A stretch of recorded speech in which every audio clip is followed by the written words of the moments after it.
CM Punk! What an amazing time for us CM Punk fans, or at least while it lasted because it was burnt down. Hey everybody, SonGoshuaku here, live with my WWE SummerSlam 2025 Night 1 review. Alrighty, so we kick things right off after Cardi B is introduced as the greatest female rapper of all time, or at least one of them, and she was very hyped up for the show. The first match was Roman Reigns and Jey Uso versus Braun Breaker and Bronson Reed. So yeah, this match right here, I thought, hey, it was really cool from the start. Roman Reigns, Jey Uso teaming up, after all the bad blood. I was there at SummerSlam 2023 in Detroit, so to see them go from that to where we are 2 years later was definitely fantastic stuff. So yeah, basically Bronson Reed and Braun Breaker, they come on out, and right from the start, they were showing how Bronson Reed had stole Roman Reigns Jordans and stuff, and so Michael Cole was even mentioning on commentary how Roman Reigns, he had new sneakers on and everything. So I thought that was a funny, hilarious detail touch. Did Roman even get those Jordans back? I don't remember. But yeah, as far as the match, it starts off really hot. All four men going in the ring. Roman and Jey Uso, they get both Braun and Bronson out of the ring, and then Jey Uso and Roman Reigns both call for the production crew to run it back. And so Jey Uso gets up and starts doing the whole, yeeting, and it's really cool because Roman Reigns is now encouraging it. So once again, we're seeing where Roman Reigns' character has come compared to where we were before. He was all about that whole no eat, and now he's, yeah, let's eat. I think he even got caught eating when the production during like the fan cam footage from the phones, and he's like, that's AI. So yeah, with that, from there, Jey Uso, he jumps off the top of the rope and lands on all three men with a cross body. Then eventually, this leads to Roman Reigns getting wiped out with a spear outside of Braun Breaker, and that allows Breaker and Bronson Reed to both start working over Jey Uso. There's a funny moment too here where Braun Breaker has Jey Uso in a chin lock, and he starts singing Roman Reigns, you suck, you should have stayed away. I thought that was really great. More of Braun Breaker's personality coming out, and then from there, what we get is eventually the hot tag, and this gets Braun and Bronson out of the ring. From here, he does the over the top rope dive, which looks spectacular, but he almost overshots both men, nearly landing on his head. Yeah, that's when Roman did like that big Undertaker throwback, and you could hear the commentators, they're like, oh my gosh, like, man, the way I can explain it, here, I'll use my water bottle as an example. This is like Roman Reigns' head, and this is the canvas, and boom, he almost lands this, but he's able to turn his body at the last minute and land and basically evade disaster. So that was gonna be really nasty, so I'm glad that worked out. But yeah, crazy athleticism from Roman Reigns. He breaks that out every now and then. And then speaking of diving, Bronson Reed, he does a suicide dive, wiping out both Roman Reigns and Jey Uso, and then this is followed up by Braun Breaker doing a massive leaping clothesline onto Roman Reigns, who's leaned up against the table, and that's just some freakish athleticism. I can't put over Braun Breaker's athleticism enough. Bronson Reed and Braun Breaker, they then hit the Steiner Brothers tag team finishing move, and we get Roman Reigns speared, and Braun Breaker, he spears Braun Breaker through the barricade. So, that's something Braun Breaker's been doing in all his matches, so Roman gave him a taste of his own medicine, and from here it's just pure carnage. During the end of the match, though, Braun Breaker goes for the spear to Jey Uso, but Roman pushes him out of the way and sacrifices himself. So thus, Braun Breaker nails Roman Reigns, and then Jey Uso from here, he lands a spear and a Uso splash. Yeah, he takes out Braun Breaker, and then from there he lands a spear and an Uso splash to Bronson Reed to pick up the 1, 2, 3. Thus, your winners is Jey Uso and Roman Reigns. This is about what I expected. I expected Roman and Jey Uso to win, but I did not expect Jey Uso to pick up the win. But I figured Bronson Reed, I figured, okay, if Bronson Reed and Braun Breaker win, I'm like, Jey Uso's most likely taking the fall. And then if Roman or Jey win, I'm figuring, okay, Bronson Reed's taking the fall. So, yeah, this whole match really, it really spotlighted Jey Uso a lot more. You know, Roman really kind of took a back seat basically, and you know, let Jey Uso have a lot of shine for this. But yeah, interesting. They did not pin Braun Breaker, and we did get eventually, because I think we're going to get a Braun Breaker and Roman Reigns match, one-on-one. And man, based on what we saw in this match, it's going to be great. But I guess they want to save that for something down the line, like maybe a bigger show, WrestleMania. But overall, it was a really fun match. Great opening show. It is interesting because I think we all have. We've been so used to seeing Roman Reigns in these big, giant profile matches. And when you come right over to here and you see this match, it's like, oh, you know, Roman kind of like was played down. He was the opener. He let Jey Uso have the spotlight. So, and I'm cool with that because Roman Reigns had a fantastic run over the last 4 or 5 years. You know, him letting his cousin get some of the spotlight, I think that's cool and everything. So, yeah, overall. And there was a lot of talk about would this be the main event, and having seen what the main event was between CM Punk and Gunther, I am glad that one actually main evented over this one, because I got a lot of praise coming for that match later on. But yeah, overall, really fun match.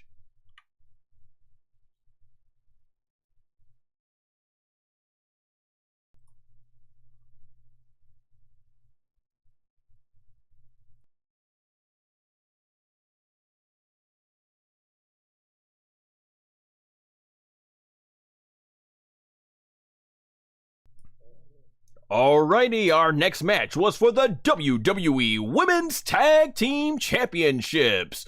Raquel Rodriguez and Roxanne Perez representing the Judgment Day versus Alexa Bliss and Charlotte Flair.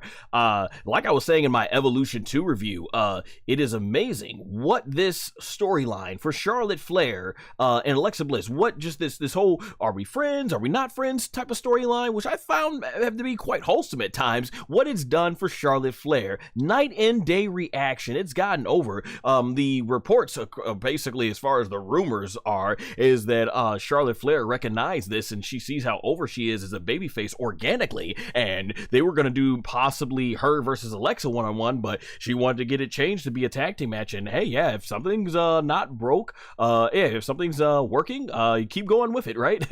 You might as well. So I think that was really cool to see basically being done here. And then as far as the match goes, Raquel and Roxanne, actually the match, it starts off with a miscommunication from Charlotte Flair and Alexa Bliss because they can't agree who's gonna go on this. And one thing I really loved about this match is they did a really good job of, I feel, making it seem like, okay, Charlotte and Alexa Bliss are gonna have some sort of miscommunication. At some point, this team is gonna explode or gonna implode, and that's what they kept kind of teasing throughout this match. So that was really good, helped the match overall. So Raquel and Roxanne, they do a pretty good job of keeping Charlotte Flair down until Alexa is able to tag in, and even doing some good teamwork on Alexa Bliss. Yeah, pretty much the whole first part of this match was all Roxanne, all Raquel, but Alexa Bliss eventually gets the hot tag to Charlotte Flair, and the audience goes wild as Alexa Bliss takes it to both, as Charlotte Flair's taking it to both Raquel and Roxanne. Just like I said, really cool to see the 180 that the fans are doing with Charlotte Flair when it comes to this storyline with her and Alexa Bliss.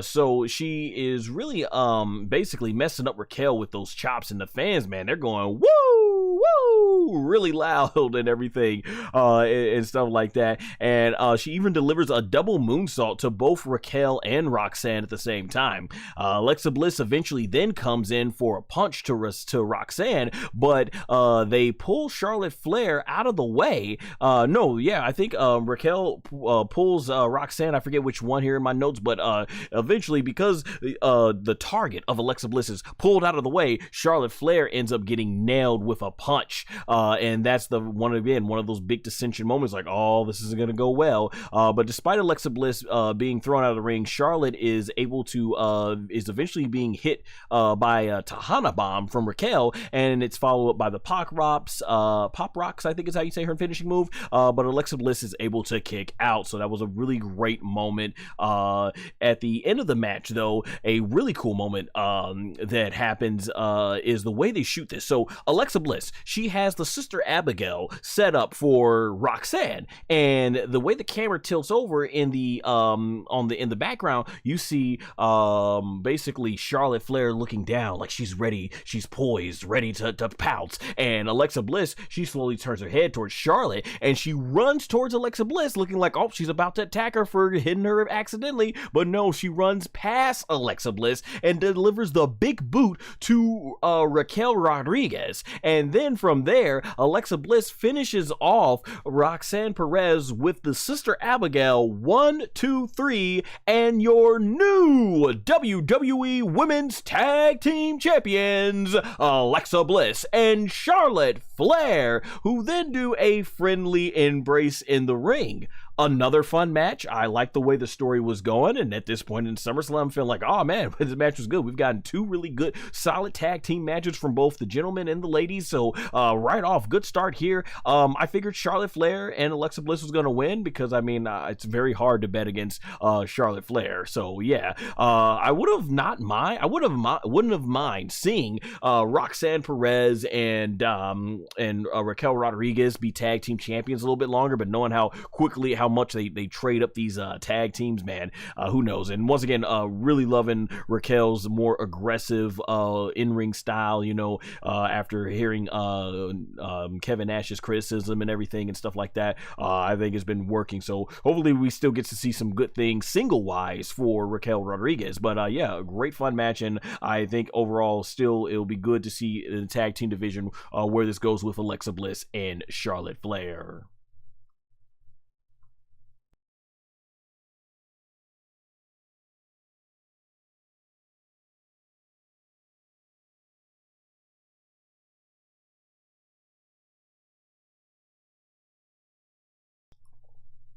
All right, so our next match was Sami Zayn versus Karrion Kross with Scarlett. So I gotta be honest right off the bat, I think for me, this may have been one of the weaker matches, and I won't be surprised if it ends up ranking extremely low when I rank all the SummerSlam matches after night 2, but we gotta see how night 2 goes on. And it's nothing with the in-ring work. No, the Sami Zayn, Karrion Kross is excellent. It's just the match story-wise here. Let me get into it here. So Karrion Kross, he comes out with a huge ovation, rightfully so, and so does Sami Zayn. But I will say it was really cool to see Karrion Kross get a full-blown entrance at SummerSlam. And the reason why, because I remember being at SummerSlam 2023 thinking like, man, it's gonna be cool to see this entrance live, and instead he's part of that Slim Jim Battle Royal, and he's just walking out with a whole host of other wrestlers. Yeah, so I mean, it was like so much for that, and it's like, wow, why in the world are we doing this?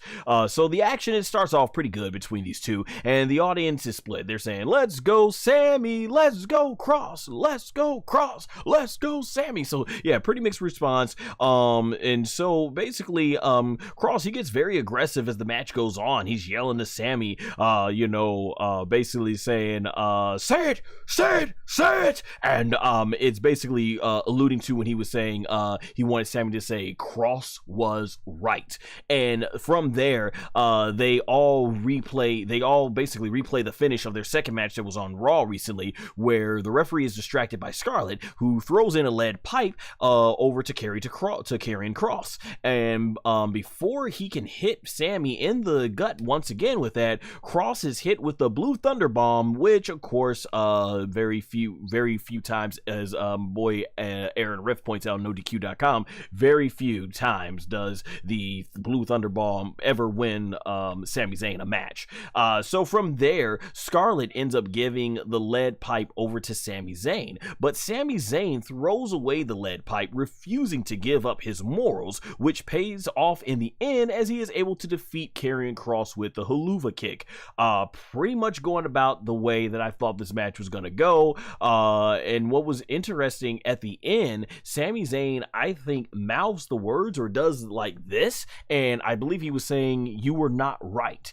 And this is certainly a different 180 direction, basically a whole 180 from me thinking that hopefully they would go the NXT route for the Velveteen Dream and Aleister Black, where that whole story was is that Velveteen Dream just wanted Aleister Black to acknowledge him, say his name, and even though the Velveteen Dream lost, Aleister Black went on the microphone and said Velveteen Dream and walked off as the Velveteen Dream smiled because he at least got that acknowledgement for Aleister Black. So I was thinking, well, the least we can get in the story is Sammy will look at him and be like, "You were right." But like I said, from what I could tell, looked like he mouthed like, "No, you were not right." And it's like, okay, what was the point of the story there? So like I said, I mean, the work was fine. Nothing against Sammy, nothing against Karrion Kross.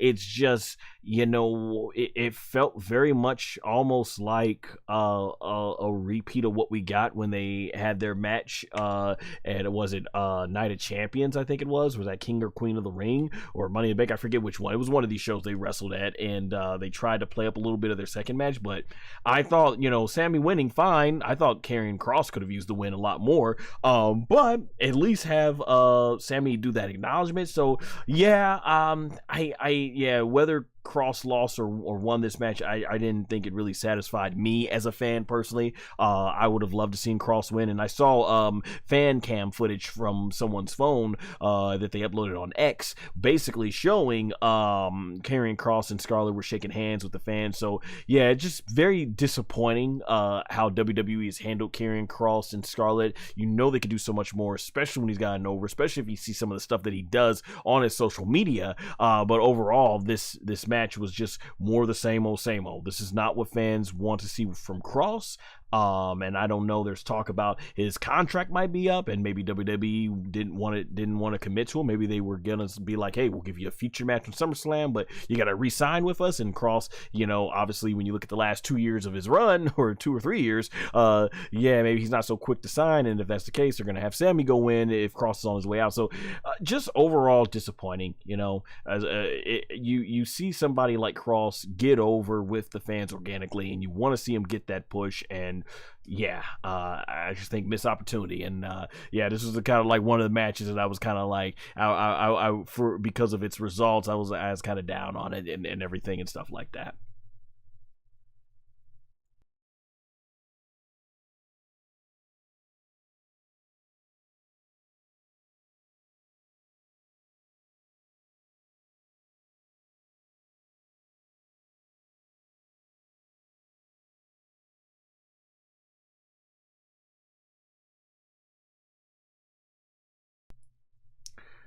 All right, so our next match was for the WWE Women's Championship. Jade Cargill versus Tiffany Stratton.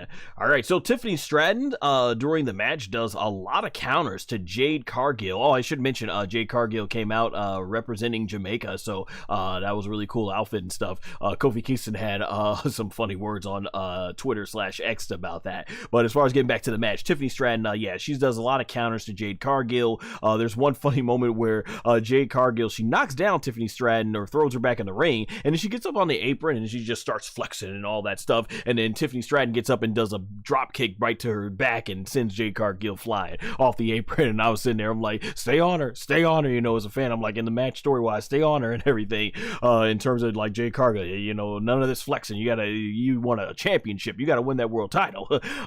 So Jade Cargill, she does break out some new moves, like some sort of like spinning power bomb. Like she's got Tiffany in the air and spins her around, delivers a power bomb. That was really cool. Both women do a good job, I think, of showing their athleticism. And Jade did a really good job, I thought, herself, showing that. At one point though, Tiffany Stratton goes for the prettiest moonsault ever, and Jade Cargill, she gets her feet up into the air to counter and then hits the jaded to Tiffany Stratton. But get this, Jade Cargill pulls so far back into the pinfall, it causes Tiffany's leg to go on top of the bottom rope, causing a break. So essentially, Jade Cargill cost herself the match there. And it's like, wow, because they were very close to the ring, and I'm thinking like, okay, I'm like, instead of getting her to the center, Tiffany Stratton's gonna put her foot on the rope. But no, Jade is the one who pulls back so far. She ends up rolling back, and Jade and essentially does the work for her, puts Tiffany's foot on there. So as far as how that plays in the story, the commentators are talking about how that basically is the inexperience of Jade Cargill. So yeah, Jade, essentially the way this played out story-wise is that Jade could have had this match won had she not pulled so far back and essentially cost herself the match right there for the championship. So eventually Jade Cargill gets Tiffany Stratton on top of the rope to do the super jaded, but in midair, before Jade can send her crashing down, Tiffany Stratton sort of like rolls like head first, like rolls over under Jade Cargill's legs, and that sends Jade Cargill flying, back first right onto the canvas. And from there, Tiffany Stratton delivers the prettiest moonsault ever to get the 1, 2, 3 and retain the WWE Women's Championship. Thus, I think, correct me if I'm wrong in the chat or in the comments if you're watching on demand, but I think this is Jade Cargill's first clean loss on the main roster. I know she lost to what was it, Nia Jax, but I think there may have been shenanigans with that, or there may have been something done storyline wise. But in terms of Jade Cargill coming in 100% clean, 100% health, going up against another opponent who's also at 100% health, wrestling one-on-one, no shenanigans, no story plot points of pre-injuries before the match. Yeah, this is the first time I think that someone's defeated Jade Cargill straight up clean, and I felt this was the hardest match for me to predict. I felt it could have gone either way. I could see that they want to put the title on Jade Cargill and just really start pushing her to the moon as a big superstar, or I could see, hey, they really got a lot of things going with Tiffany Stratton. They want to push her and everything. So yeah, Tiffany has really ranked up some big wins. Charlotte Flair, Trish Stratus, Jade Cargill, they're going all in with the Tiffany Stratton push, and I'm okay with that. Tiffany Stratton has come a long way in a short amount of time, and they've decided to push her over Jade Cargill in this case. So it'd be interesting to see where they go with Jade Cargill after this. The match itself was fine, but I do think I've liked some of the other matches, like the matches Jade Cargill has had with Naomi this year. I love those matches better. The matches that Tiffany Stratton had with Trish Stratus I liked better, even some of the matches with Nia Jax. So this one, like the match they had on the SmackDown after WrestleMania was pretty okay. And I guess this is their match more so trying to go all out. But yeah, even the way they booked this, like they've never put both these ladies out there for promos. They instead had them do video packages. They only had short backstage segments, so it felt like they weren't even really on the show for that. And that may have been by design. Maybe they didn't trust the women to go out there, obviously on a big show to have a promo back and forth or something like that.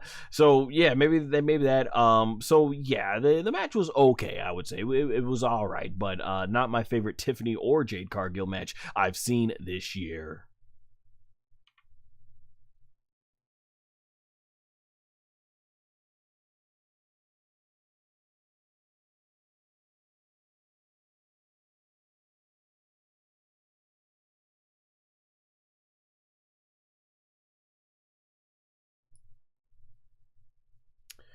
All right, so the next match, which I believe served as the co-main event of the evening, it was Randy Orton and Jelly Roll versus Drew McIntyre and Logan Paul. Pretty cool. Jelly Roll was sort of singing Randy Orton's song when he came out. I hear voices in my head. They talk to me. They talk to me. You know, that was really cool. And as far as the match starting off, Logan Paul gets a cheap shot. Well, before the match starts off, Logan Paul gets a cheap shot on Jelly Roll. Once the bell rings, Jelly Roll tags himself in. And before they even tied up, Wade Barrett had me cracking up on commentary. He was like, this is effectively Randy Orton versus Drew McIntyre and Logan Paul in a handicap match, and Jelly Roll is just there. But the audience, man, they were very much into Jelly Roll. The man hadn't even done one tie-up yet, hadn't even lifted a finger, and the fans are already chanting, Jelly Roll, Jelly Roll. They were even singing, Jelly Roll, Jelly Roll, Jelly Roll. You know, like when they do Roman Reigns, you know, they were doing stuff like that. So it was very much, I will say, Jelly Roll was very over, and I think that's one of the things that really helped this match was the audience. The audience was definitely super into the match. And so basically from here, the audience, yeah, they're very much into Jelly Roll as they start singing him. And he does a nice scoop slam and a pretty nice elbow to start things off. So right off the bat, we're starting to go really good here. We heard Jelly Roll's been training for months. He lost a lot of weight, like almost 200 pounds, I think. So props to him. And you gotta love it when the celebrities come in here and they take it serious. So the audience, yeah, from here, they were someone who was getting mad to sell for Jelly Roll was going to go for a tag on Randy Orton, but when he turned his back, Drew McIntyre smacked him upside the head despite Randy Orton pleading with Jelly Roll to tag himself in. Randy Orton then hypes Jelly Roll up, who comes face to face with Drew McIntyre, and instantly you can hear him mouth the words "mother effer" because Jelly Roll basically regrets looking at how tall and jacked Drew McIntyre is, and Drew McIntyre, he starts putting a vice grip on Jelly Roll's throat, and he starts choking and says, this is the day the music dies. But he then gets slapped, and Randy Orton's just having a field day on the commentary, just like, yeah, just cheering up, just basically getting all riled up.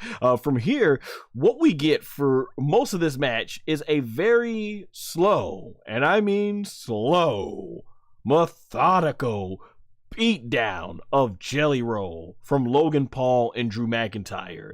I don't know how long this went, but this went on for what I would have to say feels like almost forever. It was long, it was slow, and it was methodical. And hey, if you want to see Jelly Roll get his butt kicked very slowly, that's pretty much what you were getting here. So they were beating him down methodically in the ring. Eventually, Jelly Roll does get the hot tag for Randy Orton, and the pace of the match finally quickens, is how I put it here in the notes, as he goes to work. As Randy Orton goes to work on Drew McIntyre and Logan Paul. And this is where you start getting into more of the ring action and everything and stuff like that.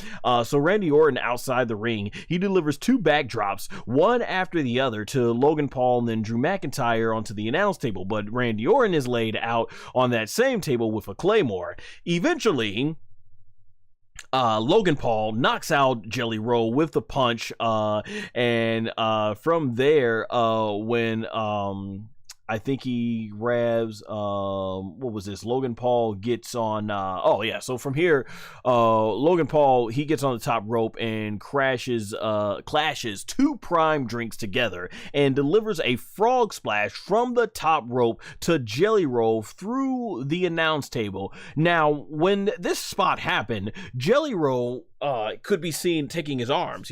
He's taking his arms, crossing his stomach, and he had his head up, looking up, and there was so much time being taken out on this for Logan Paul gloating. I'm like, oh, okay, Jelly Roll's gonna get out the way, and I'm like, he's gonna show everybody like how quick he is and everything to just get out the way and stuff. And no, very much while Jelly Roll's in that position, he lands, Logan Paul lands on him and crashes and explodes the table. Great visual, but I legitimately thought Jelly Roll was going to be out of there. And I think this just comes down possibly to inexperience. Now, I've never been in the ring or anything like that, but just as a fan watching, it looks like wrestlers, when they're mostly out on the ground, it looks like, mostly, they'll be playing like they're out of it. And usually once the wrestler that's going to be doing the top rope move jumps off, and once they're in midair, I notice that's where the wrestlers, will usually have their arms try to cover up their stomach to protect their stomach when, a full body human being comes crashing down on them. And I think what Jelly Roll was doing here is he did that before all that stuff. He was making sure that he was in position the whole time. And as a fan,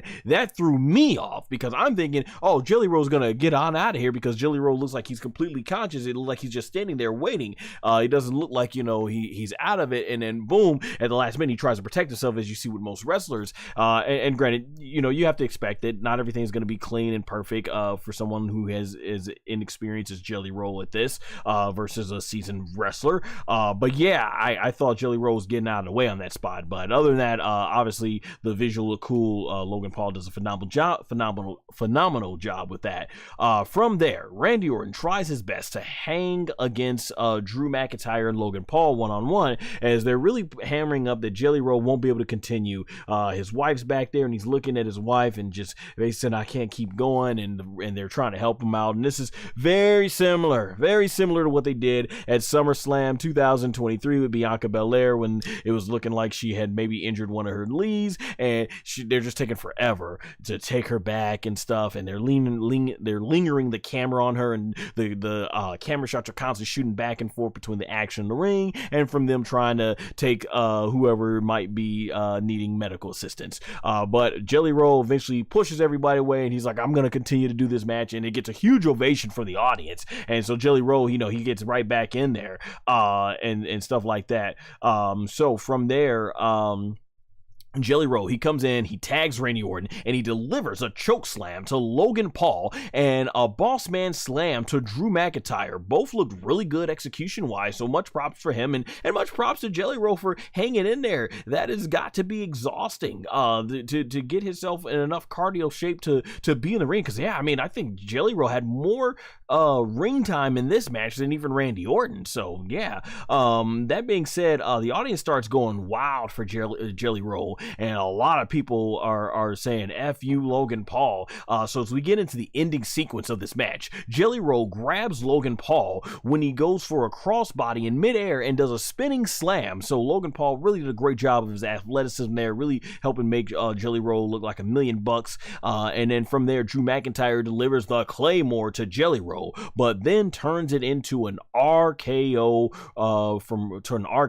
to Drew McIntyre. So yeah, after Drew does the Claymore, he turns right over into the RKO by Randy Orton. And after that, Logan Paul throws Randy Orton into the turnbuckle post. And from here, Logan Paul, he does the frog splash to Jelly Roll. And I figured he was probably going to hit it because as soon as Logan Paul gets up there, Jelly Roll, once again, he gets in that position where he's covering his stomach up and he's doing it where he's staying in there. I'm like, okay, based on how that last spot, that means he's going to probably land it, which once again kind of took me out of the match a little bit because one of the thrills, a part of it, is when a wrestler climbs up to the top rope and the wrestler's standing there. You don't know, are they going to move out of the way or are they going to end up taking the move? That's part of the thrill. But when I saw him do that, I'm like, okay, he's probably bracing himself already, which is kind of telling me how this is going to end. And thus, Logan Paul does indeed hit the frog splash and gets the 1, 2, 3 to pick up the win for him and Drew McIntyre.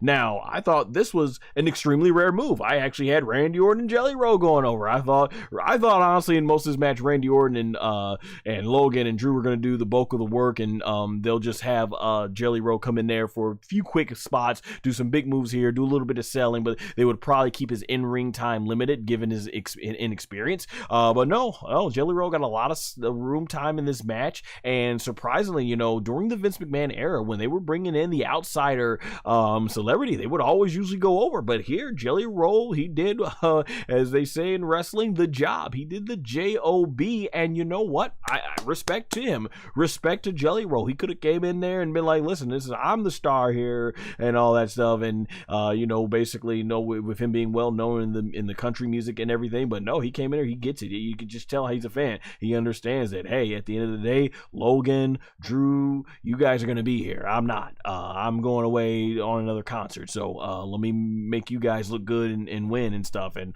so I thought much props to him for that. Overall, from a performance standpoint, I would say Jelly Roll's no Bad Bunny. He's no Logan Paul. But I give Jelly Roll his props for getting in there and taking a beating and doing what he could do and ultimately putting over the current WWE talent. It's not hard. It's hard to do pro wrestling. Much respect.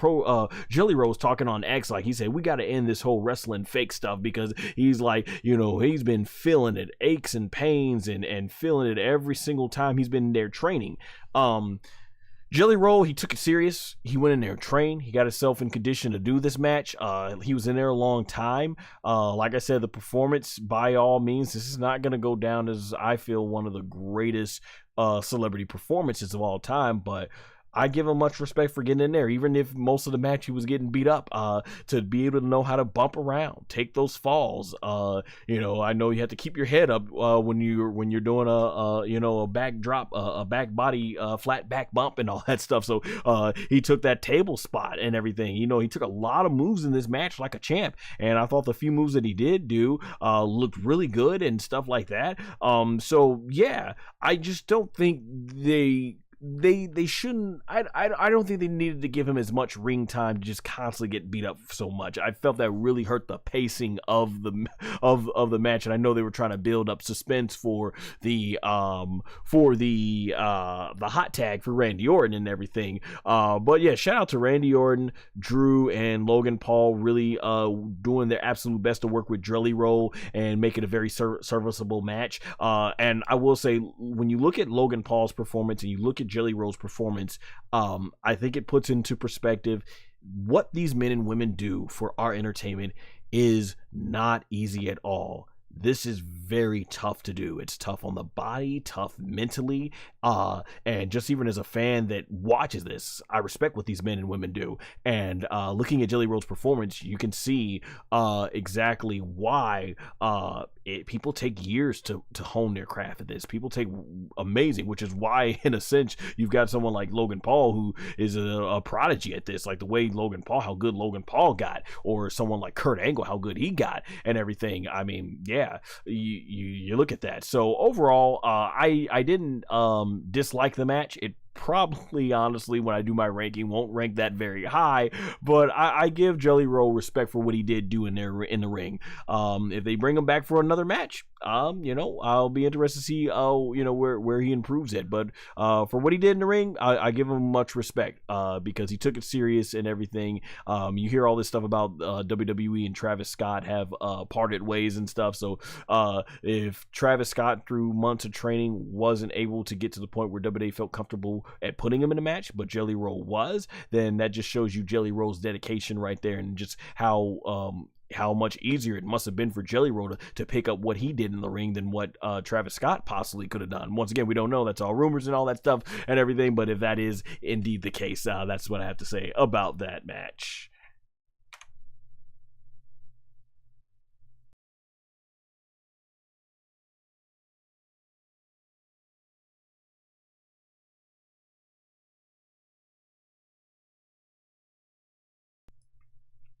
And now it's time for the main event of night one: CM Punk versus the Ring General Gunther for the WWE World Heavyweight Championship. Oh man, it was interesting to see how this was gonna go.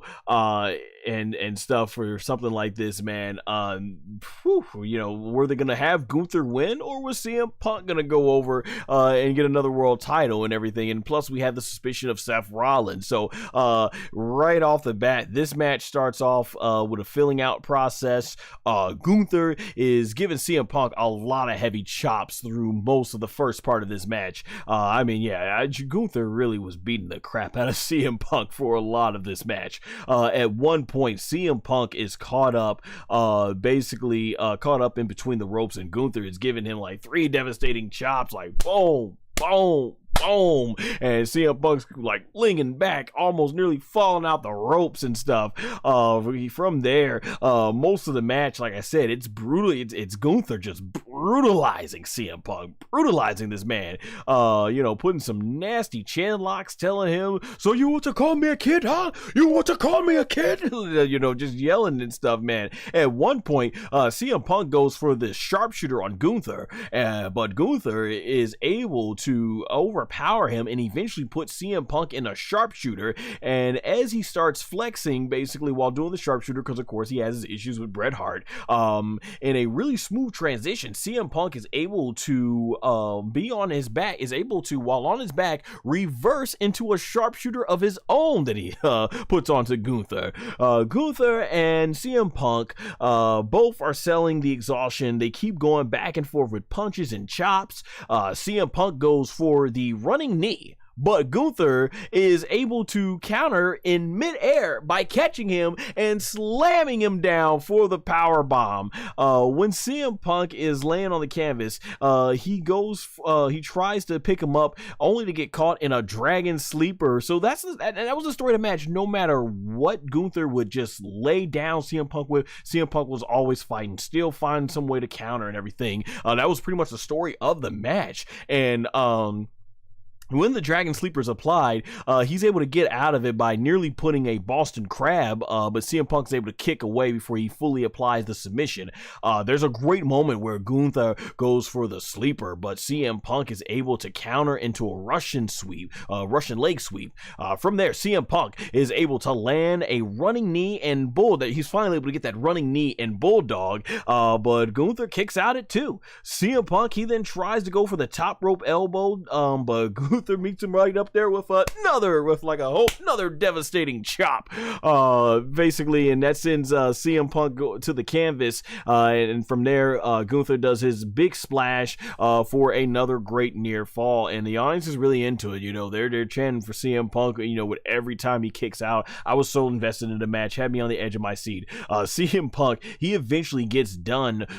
He eventually goes for the GTS, but Gunther is able to go behind him and turn it into a power bomb. From there, Gunther does a flying drop kick that sends CM Punk into the turnbuckle, and then he delivers the power bomb to CM Punk to get yet another great near fall. CM Punk then he sees he puts back on the on his knees and goes through just to keep chopping him. He goes for the knees again. Gunther is able to keep CM Punk is on his knees, and as he's getting up on his knees, Gunther is just chopping the crap out of him over and over, and then he eventually puts him on the top rope, and he starts basically hanging CM Punk from his legs from the top rope by putting his chin or his foot onto Gunther's chin, hanging him from the top rope.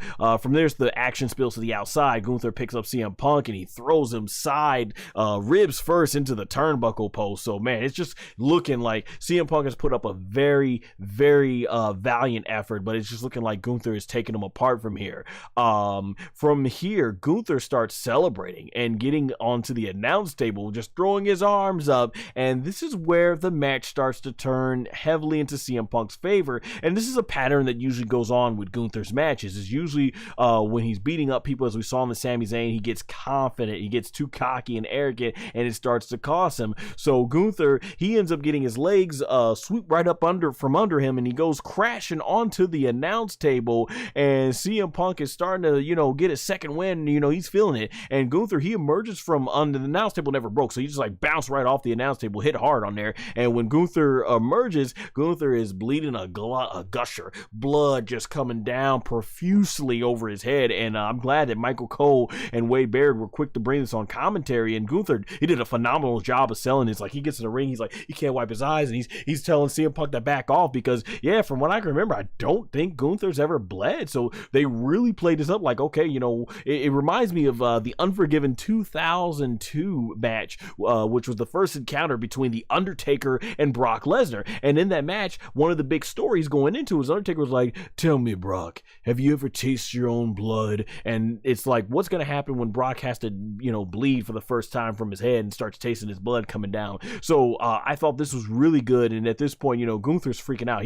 He wrestles the rest of the match like he's like just freaking out. He doesn't know what to do. He's got blood, and Wade Barrett's on commentary bringing up a good response about this, as far as how is Gunther going to be able to work with all this, and he's never been busted open from here, and the audience is getting real riled up at this point, and I'm on the edge of my seat. I think I'm standing up in my living room at this point. I'm standing up trying to see, okay, how's this gonna end? And the audience, after they're getting riled up, you can see CM Punk, he's about to go for the GTS, but Gunther is able to put him in a sleeper, and it's not looking good, but CM Punk does find a way to escape, and as we get to the closing parts of this match, CM Punk delivers the GTS to Gunther. But Gunther is like, he's out on his feet. He's standing back like that. Very, very reminiscent of, if you've all seen that behind the scenes when the show's off the air, Triple H is just selling for the longest time, standing up on his feet. And Triple H, at this point though, CM Punk, he goes back for a second GTS, which finally nails Gunther down. And he covers him.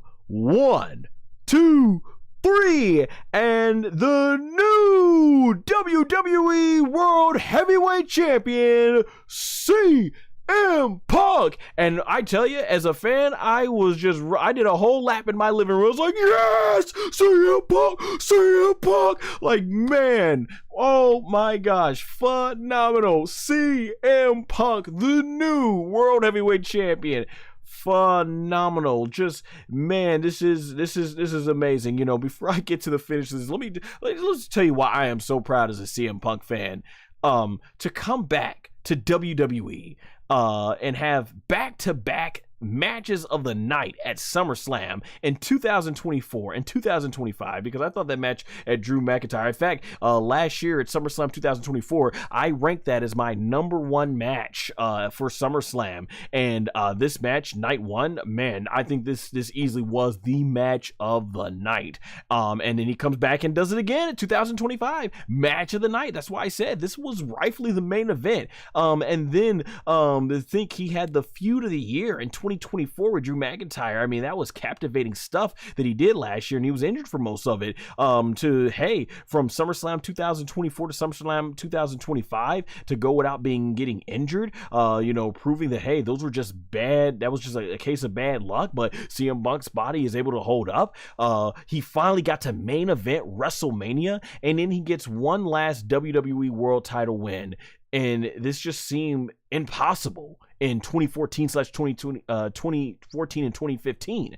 I'm glad he was able to reconcile with WWE, and to think, Triple H being the guy in charge, you remember all the bad blood that he was so publicly about with his issues with Triple H, to know that, hey, he came back, he's working for Triple H now, and Triple H, he put this guy in the main event, he put the world title on him, just phenomenal. And I think CM Punk now is the first WWE, he's the first pro wrestler to be world champion in AEW and then come over to WWE and be world champion. Because remember, back in AEW, Cody Rhodes, he lost that stipulation to, I think it was MJF, where he could no longer challenge for he could never challenge for the world title ever.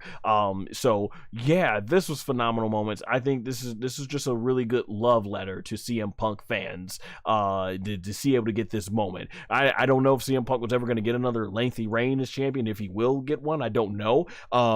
I mean, personally, I don't even think he needs it, just because, I mean, It'd be cool, but he already had his 400 plus day reign as champion, so he's submitted. This is just icing on the cake, but this is a cool moment to see. And then I just wanted to really make sure I acknowledge that first. But then we get to the next part, which is Seth Rollins comes on out, and he's on crutches, and it looks like, okay, he just wants to give CM Punk a warning sign. But then as he's walking back, he does this with his crutches.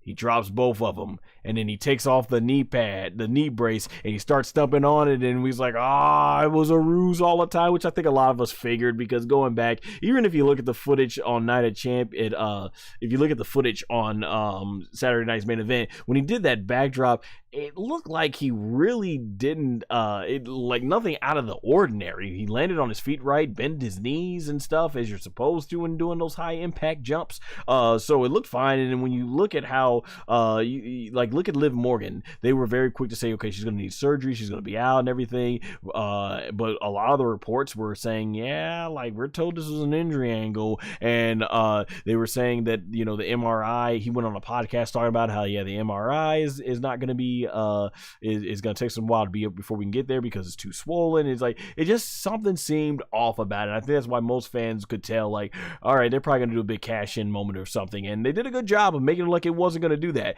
But at the point right there when he took that knee brace off, because what I thought was going to happen, like CM Punk, I was like, watch your back. Bronson Reed or Braun Breaker are probably going to come on out and attack you from behind, and then Seth Rollins is going to pull the ruse and throw it down. But no, they just wanted to seriously just focus on that. No, CM Punk is just exhausted from his match with Gunther. So from there, Seth Rollins, he ends up running down with the briefcase. He grabs Jessica Carr on the way and is like, no, let's make this a match. And he beats down CM Punk. CM Punk is about to get him in the GTS, but he starts elbowing him, and the commentators are basically talking about how, yeah, CM Punk is exhausted from that war he just went with Gunther. And from there, he gets beat down heavily with the briefcase to the head and the back, and the referee calls for the bell, and basically with one curb stomp, Seth Rollins pins CM Punk 1, 2, 3 to become the new WWE World Heavyweight Champion.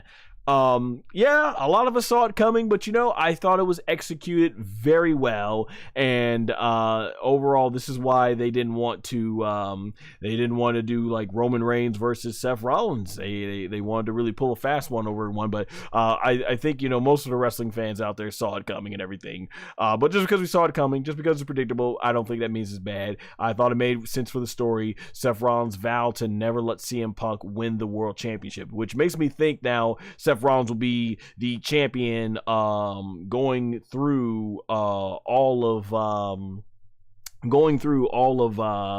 what was it? Going through all of the fall. We're coming up going through all of the fall. I actually think that Seth Rollins is overall going to probably eventually lose to either Roman Reigns or CM Punk. But yeah, another heist of the century moment for Seth Rollins. I believe he is now 3 successful cash-ins. He joins Edge, known as Adam Cope, or just Cope now in AEW. CM Punk himself and Seth Rollins, they all 3 have cashed in the Money in the Bank successfully 2 times, and on top of that, Seth Rollins, I think, is the only person to successfully cash in the Money in the Bank briefcase for the world title in both the main event of WrestleMania and SummerSlam. So yeah, and hey, CM Punk, he got the main event WrestleMania and SummerSlam this year, so that was really cool to see. Overall, I'm looking forward to where the story goes from here. So yeah, overall, really exciting conclusion. That being said, overall, I thought the first night of SummerSlam was a success. Really good show. I think the matches are going to be even more barn burners and hard hitting. On paper, the night 2 looked like it was going to be stronger than night 1, but shout out to everybody on night 1. I thought they held their own. Like I said, there were some matches and I thought could have been a little bit better, but even those matches weren't like bad. Like it's like, oh my gosh, this is a horrible show. Like no, every match was either okay to good to great, but I didn't think there was nothing bad on this show, and that's a good compliment. Anytime you can get away with a show that doesn't have anything bad on it, I think it's a success. So easily, definitely, that was really well done. All right, let's see if we got anything here going on in the chat. I gotta make sure my chat's not yeah, for some reason all right, so yeah, I don't know what's going on here. My chat is not displaying right, and I don't know why. It should be displaying right. It's not displaying the everyone on the screen. So sorry if you all have been communicating. I have my thing called Caster Labs up here, and it's not showing for some reason. I don't know why. It's not showing. It's supposed to be showing. Let me exit out of here. I don't know why my Caster Lab is not showing. My chat room. Yeah, that's really weird. It says I'm connected. You have been logged. Yeah, it says it's connected to my YouTube channel, but for whatever reason, it's not going, and I don't know why. Wow. Okay, so, gosh, let me see. Let me see if I can bring up the chat here. Technical difficulties. Crap. Yeah, I apologize. You all been in the chat, or I'm gonna acknowledge your chats in one moment. As I can see what the heck is going on here, because this is not it. This is not cool. Let's see, can I get my Caster Labs working up here? Yeah, I use this thing called Caster Labs, and since I do horizontal and vertical streams at the same time, it usually will show. It will usually go ahead and show my chat, but it's not showing my chat for some reason. And like I said, I just don't know why that is. Let me go to my settings, maybe plugins. Let me see, accounts. Let me see what's okay. What if I disconnect that and I go back here to my YouTube? Maybe I have to emphasize my other channel. Let me see. Yeah, I don't know what's going on here.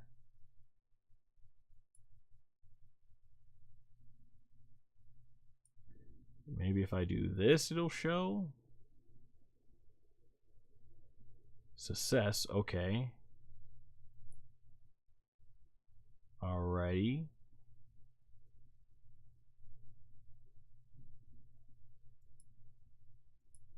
I just don't know why my channel's not showing here.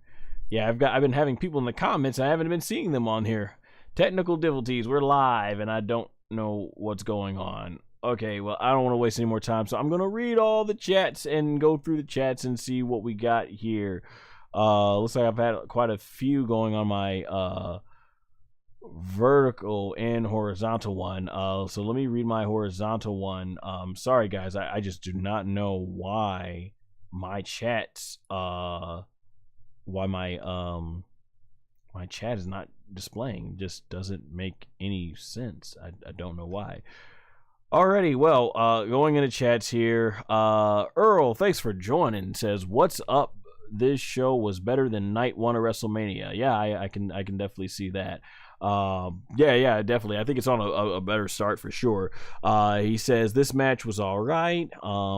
It was weak. I agree. I heard Cross might get released soon. Must be okay. Referring to the Cross match. Yeah. Yeah. I thought it was one of the weaker matches on the show for sure.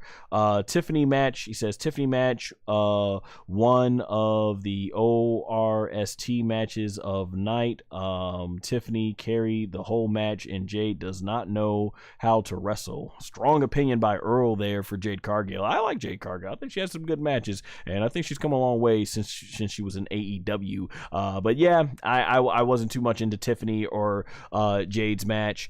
Earl says okay match. He said I like Logan's leg drop in a tribute to Hogan. Yeah, that was really cool when they did that.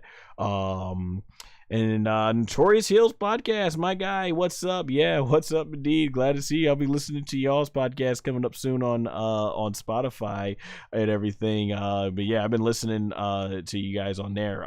Phenomenal stuff. Check out Notorious Heels podcast. They do some great conversational podcasting work over there for WWE and AEW. Earl says great match, but Gunther carried the match and CM Punk came out of the dead to win the match, and I called that Seth Rollins would cash in and his injury was fake.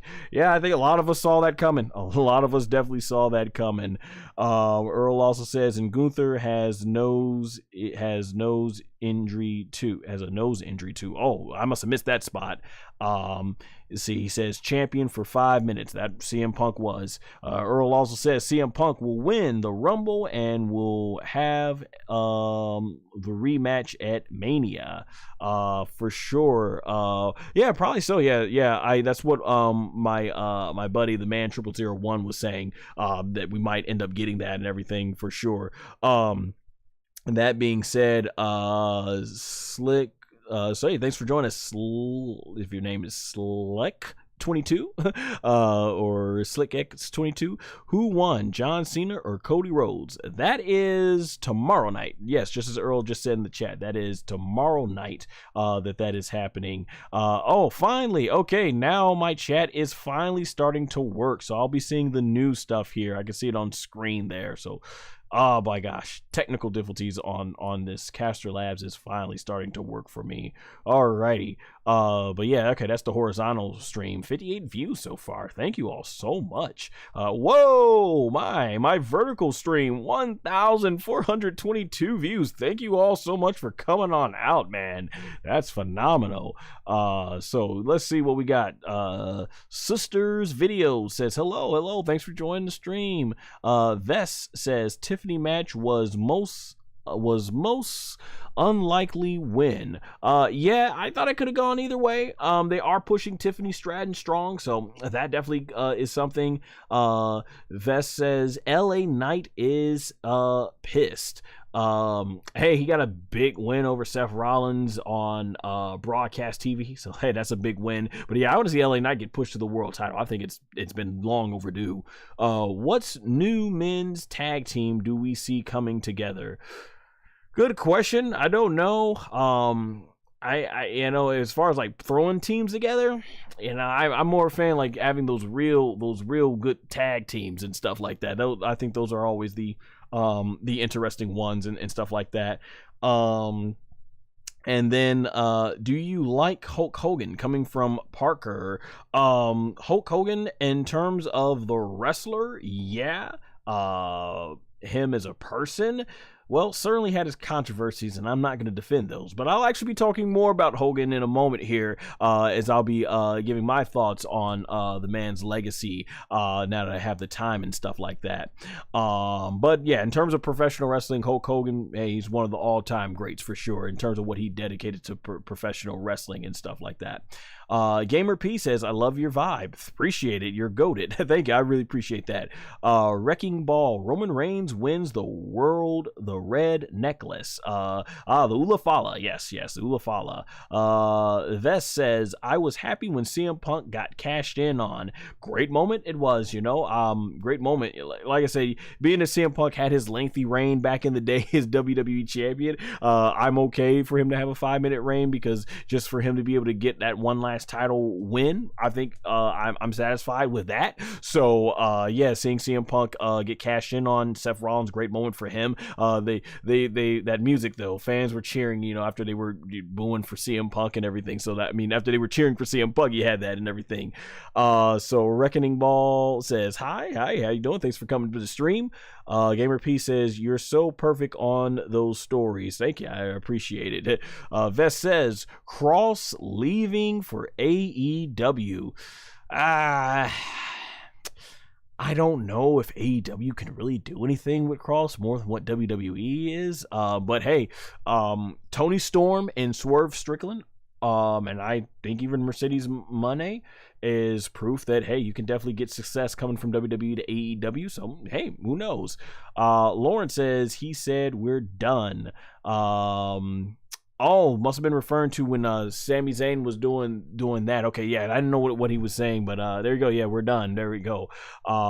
Riz says, who do you think will help Jacob tomorrow besides Jimmy Uso?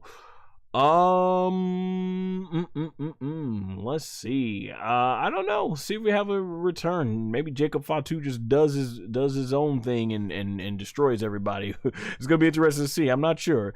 Vest says Karrion Kross actually reminded me a little of DDP and stuff like that. I think is what you're saying, DDP. Interesting comparison. I haven't heard that one before.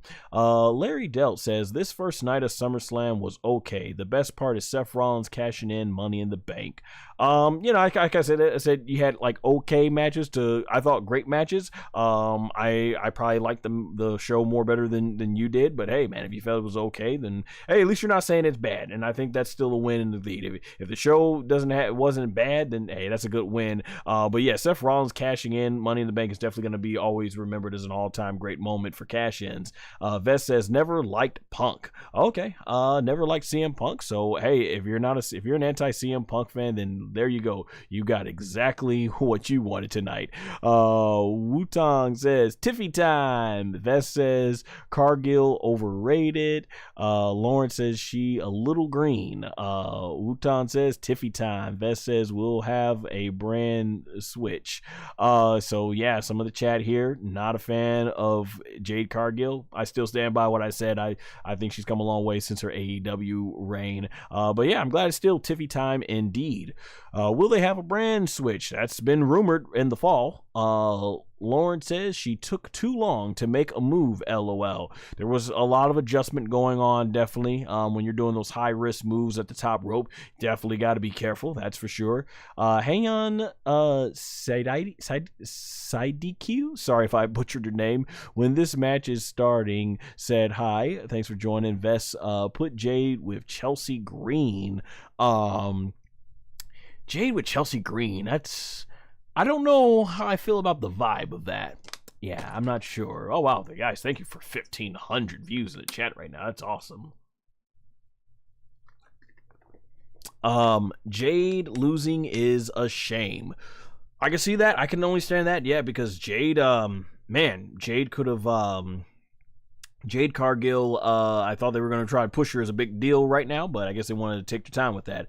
Elizabeth Jones says, I have a single question about SmackDown. When John Cena turned back to babyface, is it just me? I think it's just to trick Cody Rhodes. You know what? Very well could be happening. For example, I'll be honest, for me, I come from the Attitude Era and stuff, so when they did the Invasion era right after the Attitude Era, and it was the whole storyline of, is it the old Stone Cold? Yeah, I pretty much was thinking like, okay, I'm getting those type of vibes. Is it really the old John Cena? So we'll find out tomorrow night. Either John Cena was a ruse and John Cena's gonna still be heel and go all the way to the end of his retirement before he turns babyface, or Cody. The swerve is Cena was legitimate. Cena was genuine, and as a result, what ends up happening from there is that what ends up happening from there is that Cena ends up being genuine, but Cody Rhodes goes heel. So we'll see how that all works out. Liliana says 4 letters, 1 word, yeet. Nice. Tishi Let's so sorry, I probably butchered the name. Sorry. Says hi, but thank you all for joining. Vest says John Cena fake babyface turn could very well be. Zayn Butt says hi. Hey, thank you for joining. Vest says Jelly Roll Drew Carey. Jelly Roll Drew Carey, like Drew Carey the actor, also WWE Hall of Famer. Lillian, I can't wait to see Cody and John fight tomorrow in a street fight. Yeah, I think it's gonna be pretty good tomorrow. I'm looking forward to that one myself. I'm way more intrigued by it than basically yeah, I'm more intrigued to see that it succeeds more than what I thought the WrestleMania match. WrestleMania match I thought was okay. Did Gunther lose? Yes, he did. He did indeed lose his world title. The ring general is no longer world champion. Tina says, hi, thank you for joining. Did CM Punk win? Yes, he did. And he lost. Robbie says, yes, he did, but Rollins cashed in. Yeah, Robbie says, Seth Rollins, the new world heavyweight champion. And Jay says they make it so predictable now. I knew Seth was gonna cash in. Yeah, we did too.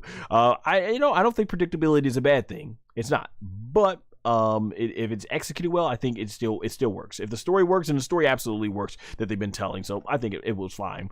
Wrestling Fun says, I was so happy when Seth showed up. Yeah, man, a lot of fans were happy when Seth's music came in and all that stuff. A really great moment indeed. Anyone in this chat? Okay, I'm out. Yeah, the people are in this chat, but there was an issue earlier though that I had trying to see it. Well, hey, thanks for coming by though. Julie says 2 for 2 CM Punk. Yeah, CM Punk. He's done this before. I saw Matt Hardy posted something on X saying, "Hey, thank you, Jeff, thank you for avenging Jeff's loss," when CM Punk did the same thing, and he kind of helped the same thing get done over to what was his name? Drew McIntyre. It almost played out the exact same way. Nabin YT says hi, thanks for joining. Xander D Hart says hi, thanks. Xander also says, do you wrestle? No, I do not wrestle, but I have great respect for the men and women that do wrestle in that ring and give their bodies for it. I do have 2 friends that actually are independent wrestlers. Shout out to the man 0001 who's been on my videos often, our WrestleMania trilogy ranking recently, and Rob Fury, who's in attendance live tonight. They do wrestling in the ring, and it's really good to have friends who are able to give that perspective of what it's like to be in the ring and stuff, as opposed to a fan like me who sits and watches it and stuff like that, which, like I said, I still have great respect for the men and women that do. And then King Nepleton says, do you think WWE is actually letting Cross go? I mean, when you look at Cross, in the money's obviously well for him and Scarlett, but you gotta imagine he came back to WWE because he wanted to do more. And if, like I said, I don't think Cross really I don't think it's one of those things where Cross really, I just don't think Cross really feels I don't think Cross really feels maybe that they did as best they could with him. I think as fans, we look at how he was booking NXT, they could have done more. So yeah, if Cross doesn't feel comfortable about getting locked into another contract to do what he's been doing for the last 2.5 years or so, yeah, I could see WWE letting him go. It looked like they maybe were trying to keep him, but why do that at the end of someone's run? They could have pushed Cross like this, and I know they tried a few times and Cross wasn't getting over, but he did get over earlier this year, so why not? Or later last year it was. So yeah, that is what it is right there, and all that stuff. And so like that, yeah, I'm glad the chat is back up here working and everything. So let's see what we got here. Some more. Let's see, Xander, Nikki, do you okay, do you think okay, acknowledge me. Oh, acknowledge me, Biha Naha. That's shut up, PUSSI nickname. Interesting nickname there. Okay, you've been acknowledged, Roman Reigns style, and stuff like that. Tyler says, do you think he's going to GCW? He could. I mean, if he goes on the independent scene, he definitely is going to find work and everything, so that won't be an issue. And thank you for being a new subscriber. I really appreciate it. Yeah, thank you all so much. 71 in the horizontal stream, almost 1,600 in the vertical stream. Really appreciate y'all tonight. Thank you for the love. So I'm gonna take a little break here before we conclude with the next spot.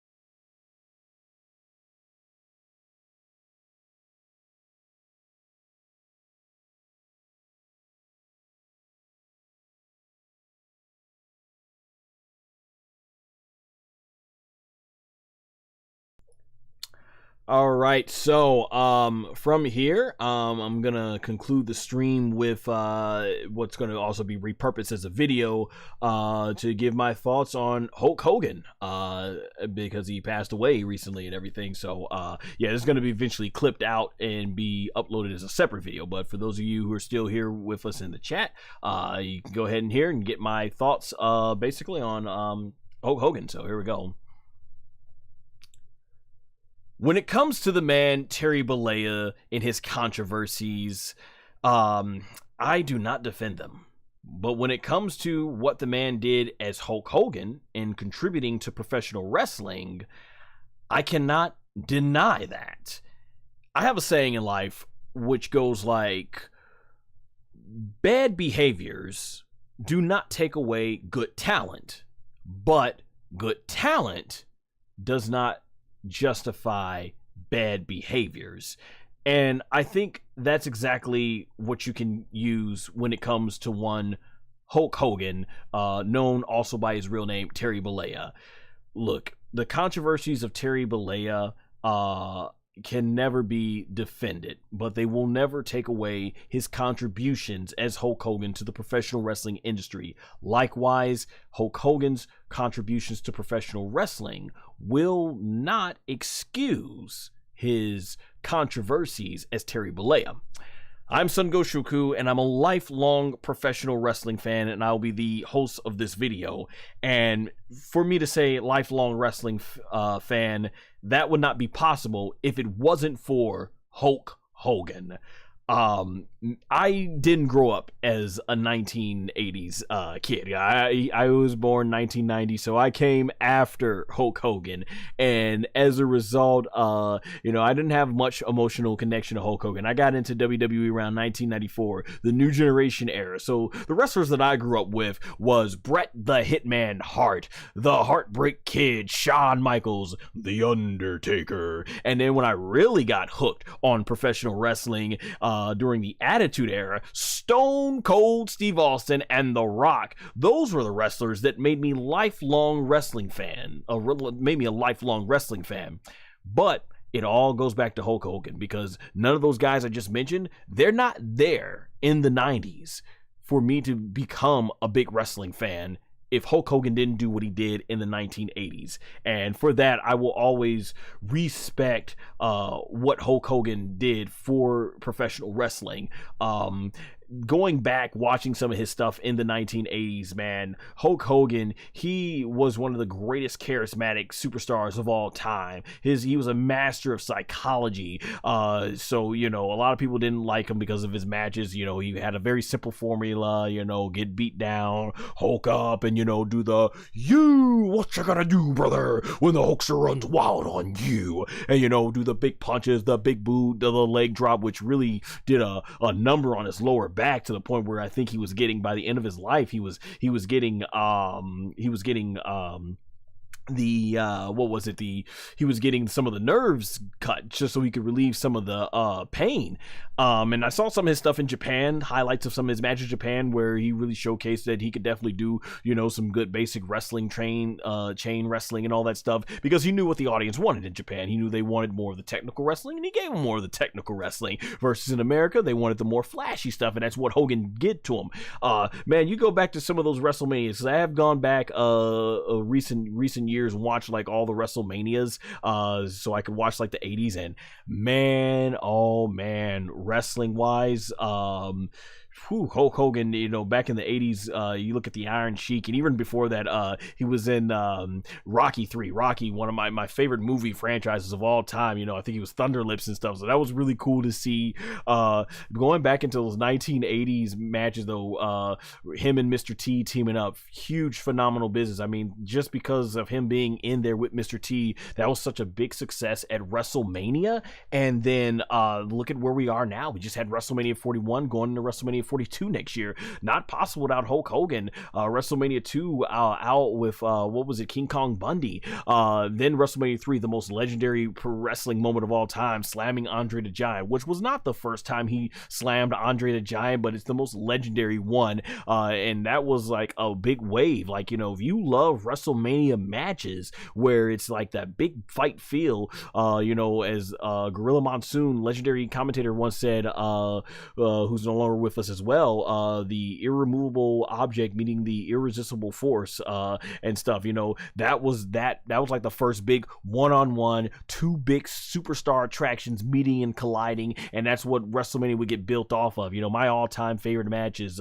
Stone Cold and The Rock and everything and stuff like that. So things like that, of that nature, man, I just think is absolutely phenomenal. I really enjoyed that and stuff like that for that match, and it wasn't the best technical wrestling masterpiece, I have to admit, and all that stuff. Certainly it's not going to go down as that, but it was an all-time great moment. WrestleMania 4 with Macho Man Randy Savage. Ooh, yeah, you know, you got lust in your eyes for Elizabeth. You know, man, one of the greatest stories WWE's ever told. Hulk Hogan, Macho Man, Miss Elizabeth, and that match is probably one of my favorite all-time Hogan matches. Love that match between him and Randy Savage at WrestleMania 5, I think it was, yeah, after WrestleMania 4, and then don't forget WrestleMania 6, when Ultimate Warrior and Hulk Hogan collided. Obviously, it wasn't much of a technical masterpiece, but the audience was wild for that, and that match really helped inspire Edge, and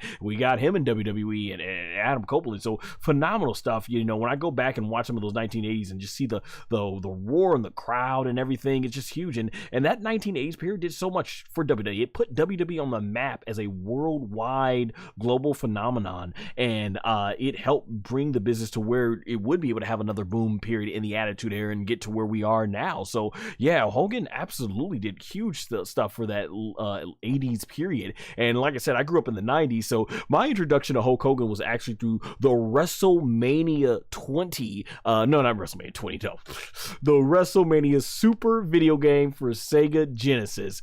That was my introduction to Hulk Hogan, and man, it was one of those things where that was my first time wrestling, and my brother, he was introducing me to wrestling through that game. And I remember not just that game, but seeing Hogan in like Nanny, was it Nanny or something? I forget the movie's name. I know he's in Suburban Commando. That was my first introduction, like, to Hulk Hogan, and also I know seeing Ultimate Warrior in that Super WrestleMania game. So those 90s stars, it was cool to see them, and so I kind of knew who they were, and that just shows you the impact they had. Even a little kid at my age, 4 or 5 years old, knowing who they were. I used to mispronounce his name and call him Pogan. I didn't know how to pronounce it. I had a very kid mindset, obviously, watching at the time. I was watching WWE off and on during the mid 90s, so I didn't really see the initial NWO stuff. I just remember my father at the time, who was trying to figure out what the heck wrestling was, he would always say stuff like, you know, we would turn to WWF Raw, and he's like, oh, this is the phony stuff. He said turn the other one look real, and it'd be the NWO, and they have Dennis Robin on there, and they'd be like, oh snap, they got Dennis Robin, Karl Malone, you know, all that stuff on there. And I didn't know why my father felt that way. He's learned more about the business now and everything, but when I watched those Monday Night War areas, that's when I realized, it's like, oh, that's what was going on. People would tune in and they see WWF look too cartoony, and they see WCW, Scott Hall, Nash, Hogan. They were all looking like it was like some real type stuff going on there, and it changed the business. You know, the NWO, I even though I didn't see it in real time, going back, I've watched it so many times. You know, this right here, brother, is the new world order of professional wrestling. You know, and he's like, you know, you fans can go ahead and stick it, brother. You know, all that stuff, whatever. I'm just paraphrasing there, but yeah, man, iconic classic moment, the NWO, dun, dun, dun, dun, dun, dun, dun, him coming out the Voodoo Child, fantastic stuff, man. That the NWO was the stuff. I got the NWO shirt, and led to the Wolf Pack, which, you know, I always saw that. So, you know, NWO for life, you know, and that paved the way for D-Generation X, paved the way for a more edgier WWE and Attitude Era. So even though, you know, like I said, I had no emotional connection with Hogan, and I kind of went back and watched all that stuff, looking back, I have to really enjoy, because without Hogan as a babyface and a heel doing what he did in the 80s and 90s and just creating two boom periods and reinventing himself like that as a face, once as a face in the 80s and once as a heel in the 90s, by him doing that, man, phenomenal that he was able to go on and really when you think about it, he was able to go on and do that to the business and reinvent it, and it lead to the ways of the stuff that my generation really grew up liking and stuff. You know, as a kid, when he came back to WCW, or he came back to WWE, the thing is, I was like, who's this old guy coming in here trying to steal Rock's thunder? And I saw the WrestleMania, at the time it was like WrestleMania 1 to 14 VHS tape that they had back then, in the 90s. That's how we watched our videos back then, for you guys that are younger out there that only know about streaming. But yeah, I knew Hogan was a big deal, but Rock and Austin were my guys and stuff, and I did not like Triple H losing at Backlash to him. I thought the stuff that Undertaker did, like you know, tying him to by his feet and driving him through the arena, was good stuff. The Vince McMahon match though was cool, and I did like the whole, you know, him coming out to Voodoo Child and everything, and you know, the Hulk rules again, him tapping out the Kurt Angle, putting him over. That was fun stuff. So I did really enjoy the 2002 run with Hogan, and him putting over Brock Lesnar, where Brock Lesnar squeezing him and it squeezes the life out of the Hulkster, and seeing him come back for his Hall of Fame speech, it was good to see there. And it was around his Hall of Fame speech that as a teenager I really started appreciating Hulk Hogan more, because of what Hulk Hogan did. That's when I was realizing, because I was a lifelong fan. Rock and Austin had retired at this point, but I loved wrestling so much, I wanted to learn more about the history of wrestling. So I was going back watching that stuff from the 80s and stuff, and seeing just how big a deal Hogan was. So I was going crazy when he would come out and everything. Him and Shawn Michaels, obviously great feud, especially Shawn Michaels, you know, when he was doing like a brother, talking about on Larry King, they're doing the Larry King parody, you know. So I enjoyed the feud, the match. Shawn oversold like crazy for that match, and I actually watched that match years later, and I thought, oh, it was going to be one of the all-time great, seeing Hogan and Shawn Michaels. I brought it on DVD and didn't watch it until years later, and I was like, oh, that's what he did. He was overselling. That's why people were talking about it. He didn't put Randy Orton over, so yeah, I mean, I didn't know about that. And then I saw his run in TNA, which actually, hey, the Sting match, obviously the classic build-up in WCW was great, but then the finish of that match, yeah, I thought the match with him and Sting, which was his final televised match, was good stuff in TNA, so I did enjoy that. Yeah, and Hogan was always one of those around. And one thing that was really cool, I would say, about Hulk Hogan is, and I mentioned this in my video, as you guys can tell, I'm a Dragon Ball fan. But yeah, one of the things I mentioned in my review about, or not review, but my tribute video about Akira Toriyama, I was saying how sometimes when people die, you hear all this great stuff about them. And a lot of and sometimes that'll lead to people saying, well, you said this stuff now, but where was that when they were living? And when you look at Hogan, WWE, for the most part, when Hogan was never a part of his, I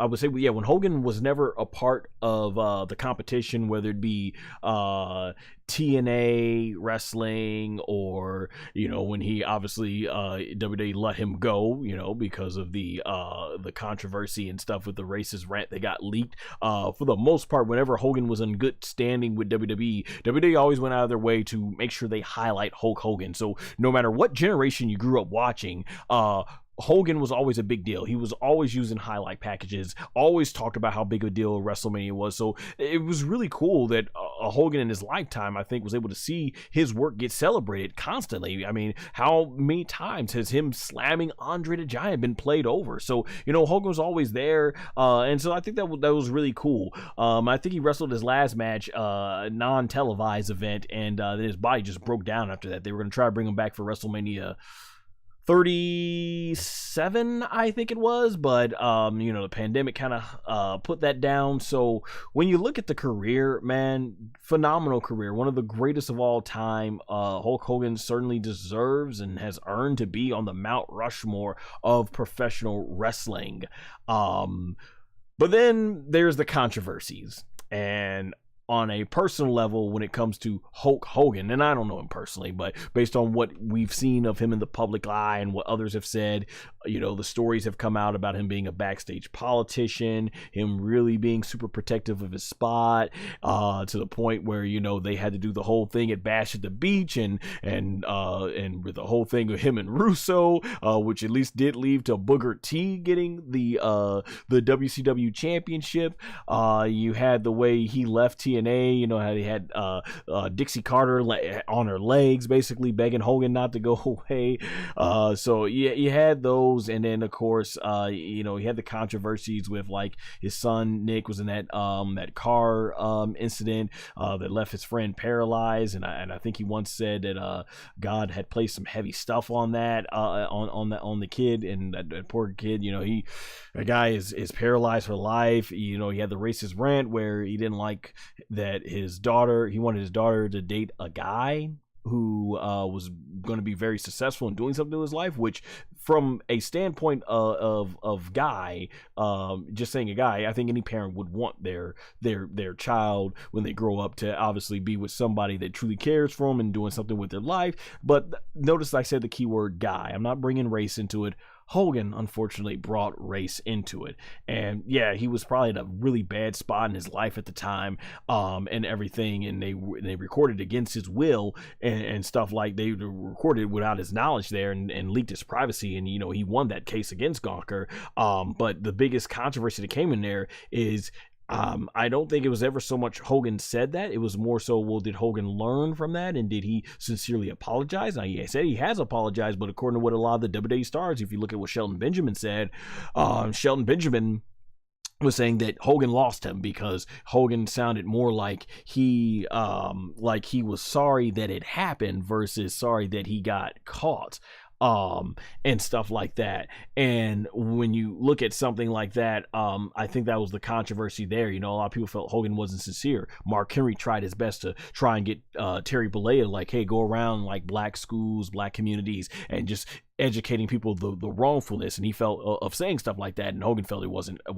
And then you hear more controversies with like his family, like his daughter Brooke. They said it had become very distant from her, and there's stories that she got taken off the wheel and all that stuff. So and then you've seen what she's wrote in the controversy. You've seen what his ex-wife has wrote on the controversies there. So when you hear what his own family, and then you had like his best friend had a falling out, Brutus Beefcake and stuff like that. It's just, yeah. Like I said, man, Hogan, I think maybe it's possible that maybe he just didn't mature to understand what he was saying. Was just very ignorant about it. And then in last year, I think, he said he made fun of Kamala Harris, Native American heritage and stuff, and he said, oh, that's gonna be the booze, that was the booze talking, brother, I'm gonna get heat for that one. And to do that, something like that after 9 years, and Hogan had so many lies and stories, so it was hard to tell where it ended with him, when it came to the man Terry Bollea. And like some of his lies, like I think he told the story about the kid was dying, and his last request was to see Hogan compete at SummerSlam 1992, and Hogan said he won the match at SummerSlam 1992, and he looked over and the kid had already passed away. Except Hogan wasn't even on SummerSlam 1992. He said something recently that he had Brock Lesnar's comeback match in 2012, which is funny because I was there in 2012 in the Allstate Arena at Extreme Rules, and pretty much all that was John Cena. He said something about he worked 400 days in a year. Like, Hogan just, man, he had so many exaggerated stories, which were funny and entertaining stories. But when you say stuff like that, you can laugh at stuff like that, but then when it comes to like the racist rants, going back to what I said, any father obviously wants his daughter to be with a guy that's going successful, but you don't have to bring race into it like he did, and that's what he did. And when he's saying sorry and you're hearing all this stuff, it just gets hard to know, like, okay, is he sincere here, is he not sincere here? And even more complicated, just like Cody Rhodes said, because he did have Hogan did have black friends in the industry. You've heard Jimmy Hart said he did, who's definitely a very loyal friend to Hogan. Jimmy Hart Jimmy Hart, he was loyal to him, but Jimmy Hart was saying how he really helped out Coco Beware, and he went to bat for Kamala, and he was very good friends with Mr. T, very good friends with Dennis Robbins, and so even Mike Tyson was saying he felt that Hogan possibly could, maybe he could, or maybe he couldn't, but he said he felt like Hogan maybe he said something in a very bad moment where he wasn't thinking right, and that's not representation of who he is. And I never heard any of the people that were really close black friends of Hogan having issue with him. Never heard him having any issue. He was very good to his fans from what I've heard, and never heard him having any issues with any black fans and everything, in terms of how he treated them and stuff like that. So like I said, it's possible at his core Hogan was not an evil person. I don't put him on the level of this evil, malicious person, but he said things that I felt like he was just very ignorant about and not understanding, like, yeah, you can't go around making fun of Native American culture like that, like he did when he was talking about something with Kamala Harris in the bar. Like, yeah, you can't go around saying stuff like that, and if you did, you have to understand the severity of and why wrong that was, and apologize why, hey, we gotta let people know this is not the way to do it. But he didn't. He's like, instead, I guess they were saying, he was like, be careful, there's cameras everywhere, and you want to be careful when you're being recorded and stuff. So yeah, it gets really mucky.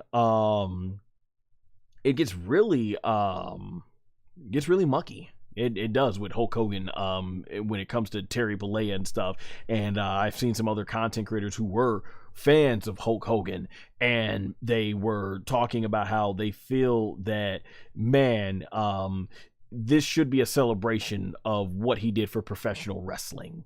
But instead, you have to acknowledge the good and also look at the bad in his life and everything and stuff like that. So yeah, it gets really complicated, honestly. They say he was a born-again Christian and everything and stuff, so hey, only God knows Hulk's heart and everything, and I hope for Hulk's sake he was saved, especially in his last moments.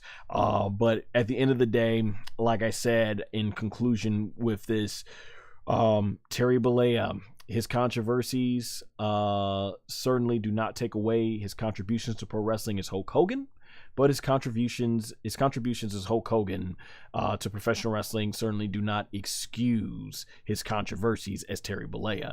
It is complicated, but overall, I really do hope for his sake that he was able to be sincere with his apologies, and in the end, and hopefully went out there, and hopefully he was saved. And most definitely, my heart and prayers go out to his family. Like I said, I know he had issues, obviously, being from his daughter and all that stuff, but the people that loved him and were friends or even former best friends, Bruce Beefcake said he wished that they would have been able to make amends before he passed away. So that's always a good reminder in life. If you're on the outs with somebody, make up with them before it's too late and everything, and stuff. That always make sure you tell the people in your life that you love them, because you never know. And it's complicated, like when it comes to them. That's why I have to conclude there. I'm not going to defend the controversies, but I will respect the contributions that he made to pro wrestling. It goes back to what my stepfather raised me with. He always told me, get caught up in the message, not the messenger. And I think that goes, another saying I've heard is, get lost in the art, not the artist. And I think that's something for people to remind everybody, is that, we can love and respect a lot of people out there for their work and everything, but don't get so caught up into the person and stuff like that. And it's not to say that, no, by all means, not everybody out there that does work is bad. You want to believe that, oh man, they're so great at doing this type of work and they must be even just as good of a person or even better. But no, don't get caught up into that and everything. So yeah, overall, I just wanted to go ahead and give my thoughts on the very complicated legacy of Terry Hulk Hogan Bollea. So yeah, like I said, I'm not going to defend his controversies at all, but I will always respect what he did for the professional wrestling industry, and that can never be taken away. Hulk Hogan is the reason why pro wrestling is where it is today. As a long life pro wrestling fan who have bonded with friends and family, I have moments of watching wrestling that I will cherish forever with my family and friends, and that's definitely thanks to Hulk Hogan doing what he did back in the 1980s and everything. All right, so let's go to the chat, see if anybody else had anything here to say. Let's see what we said here in the chat. What you think about Zilla Fatu coming to WWE and join Jacob and Big Jim? That would be cool. Yeah, I'd definitely be all for it. Would not mind seeing that at all. Miller 773. Hogan is an old head and he's set on his old ways, and that isn't excusable. And excuse me if I'm talking out of ignorance. No, you're right, man. That's what I was thinking. Yeah, Hogan was probably set in his ways. He growing up in the 1950s or something like that. Maybe he grew up around that type of that mindset, and that's kind of what he developed overall. And then as the world advanced and understood the wrongness of saying stuff like that, it sounded like maybe he didn't realize that and everything and stuff like that, and didn't fully understand with his apologies why that type of talk is just not acceptable nowadays and stuff and everything. So I see where you're coming from there, Miller. Ricardo says, did he get the N-word pass? Well, you look on X and you will see very much, just as Miller says, no. Yeet. Nicholas says, hi. Hey, thank you for joining. Would you rather says, hi. Hey, thank you. John says, well said. I appreciate John. Would you rather also says, rest in peace to Hulk Hogan. Yeah, man, it's complicated and everything and stuff like that, but yeah, I still want to show empathy for sure, and stuff like that for what he did for the WWE business. Once again, though, not gonna excuse what he did and all this stuff. Joshua Thomas says, do you think AJ Lee will return for the final night or one more match? I guess you're asking about. Final night, you said. It's always possible. She did an interview where she said she loves her WWE fans, but she's very, very caught up into what she's doing now outside, and I know she had some neck issues, so who knows? She hasn't come back yet. Her and her husband in WWE are on good terms, so hey, who knows and everything, and all that stuff and stuff like that. But yeah, I would love to see it. AJ Lee, definitely just a testament. She's been gone for a decade now, and fans are still clamoring for her. So that just is a really good testament to just show how much of an impact she's made in her legacy with the WWE and professional wrestling. Would you rather says, I hope Brock Lesnar returns. Well, depending on how this case goes with the Janelle Grant lawsuit and Vince McMahon, we'll see if that ends up becoming a reality. I myself always wanted to see that Brock Lesnar versus Gunther match, but WWE is a business, and they got to do what they feel they got to do to stay in good publicity, and they feel Brock Lesnar, obviously right now, is not that. So, yeah. But that being said, guys, I want to say thank you all for joining me for the live stream tonight for SummerSlam. I'll be back tomorrow with SummerSlam Night 2. Joshua says, I think her pop would be louder than Punk's. Could be at this point, for sure. Could be at this point. CM Punk's back, so I think AJ's like, oh, holy crap, Miller also says, like you said, I will respect that he did what, like you said, I will respect what he did for WWE/WCW, but the stuff in TNA, I will not forgive him. LOL, but no respect, like you said, to the forgive him. LOL, but no respect like you said to LOL, but no, you said okay, but you said respect, like you said to the contributions for sure. John says Gunther bled hot pepper sauce. Yeah, man, that he was bleeding a gusher for sure. Well, hey, all you all, thank you so much for coming out to the chat and showing so much love. Really appreciate it tonight. So yeah, you can see more of my content right there on the screen. I'll be back with WWE SummerSlam 2025 Night 2 live stream. Until then, take care.